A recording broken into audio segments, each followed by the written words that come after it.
唔識人情世故嘅朋友冇多個，但有好多人咧以為自己識，結果弄巧反拙。點解而家好多後生咧海歸翻嚟唔識做嘢？因為我哋禮儀之邦，5000年文明，好多規矩嘅。馬斯克話齋，中國人咧勤力又醒目，就係使太多時間精力處理人際關係。食餐飯邊個坐 C 位，左邊邊個，右邊邊個，主陪副陪，全部都一套套，係嘛？上條魚魚頭魚尾對住邊個都要指定喎。我記得當年喺鄭州咧，隔離個主陪就係因為個魚頭對住我，起身敬我3杯，咁仲要齋我飲，佢唔飲喎。話咩啊？話酒係糧食樣嘅，好珍貴，好嘢要留俾貴賓，呢個係規矩。飲完佢3杯，就到正對面個副陪咯喎，又敬我3杯喎，又係得我飲，佢唔飲喎。你老味好在嗰陣我後生，唔怕同你死過，否則真係同你反台。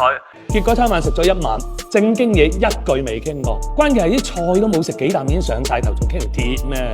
成圍台個個都係千大哥後兄弟，就係冇件事落實到。凡係講究人情世故、飲酒情風嘅地方，基本就經濟落後啊！喺北方2杯落肚，過了山海關啊，全都是哥說了算，係嘛？知唔知你飲大咗，成個廣州都係你，成個廣東都係我啊！你改革開放到而家差不多半個世紀啦，東北最大嘅重工業就係燒烤，最大嘅輕工業就係直播，經濟基本就負增長。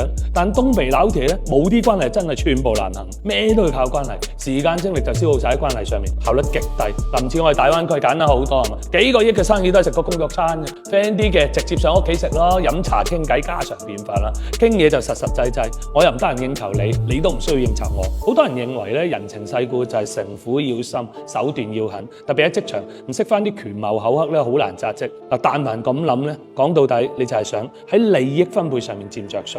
少勞多得，甚至不勞而獲，係嘛？唔係踏踏實實做出成績，而係想行捷徑，俾領導、俾老細睇到你。你當老細懵嘅咩？係嘛？做得你領導，做得你老細嘅，邊個唔明察秋毫啊？我就唔中意呢啲咁嘅人啊！嗱，講唔上討厭啦，但肯定唔會重新欣賞。可以利用佢，但一定唔會去重用佢。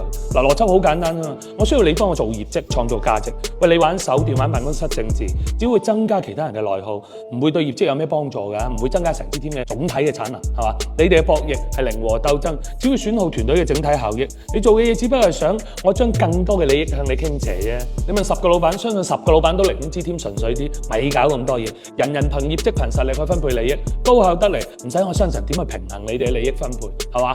放心啦，你幾斤幾兩做嘢係嘛？我睇得清清楚楚。你玩嘅權謀之術，我一樣清清楚楚。只不過好多時候我純粹推舟啫。只要唔係昏君，一定唔會委屈真心實意做嘢嘅人。嗱，當然啦，唔好混淆 teamwork 情商呢啲，咪將自己嘅直來直往、唔識溝通、唔識照顧人感受咧，就當係真誠、當係高效率、當係唔玩權謀。唔單止喺職場啊，喺生活上面好多人都犯咁嘅錯㗎。我講嘢就係咁直㗎啦，我唔識拐彎抹角㗎咁，講到好似唔識溝通傷害人咧，就大條道理咁。人與人之間嘅溝通，事實上係需要技巧、需要方法嘅，唔係爾虞我詐先叫技巧，都唔係火星撞地球先叫效率。溝通高手咧係從來唔講大話，但永遠令你舒服。換位思考，與人為善。嗱，後生仔永遠記住邦哥呢個8字真言，保證你喺職場上面左右逢源，得到多助。不過你咪話，我都好欣賞而家啲00後，你出幾多糧我就做幾多嘢，係咪？簡單直接。要我加班好簡單啫，出翻加班嗰份糧咯，係咪？唔好 PUA 我，唔好同我講奉獻精神。喂，我奉獻你，揾多咗，你估你分我幾多？揾唔到嗰日，你咪一樣開我走，兄弟喎。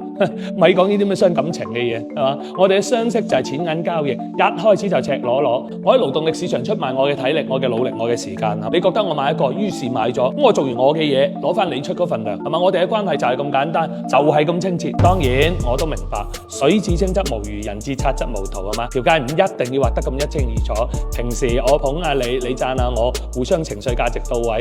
偶爾趕下工加下班冇乜所謂嘅。老細你識做，間中獎勵下大支提就係啦，係嘛？嗱，一樣禮尚往來，唔係話我哋唔識人情世故。所以話各位老細，你唔好成日呻啲00後過嚟整頓職場。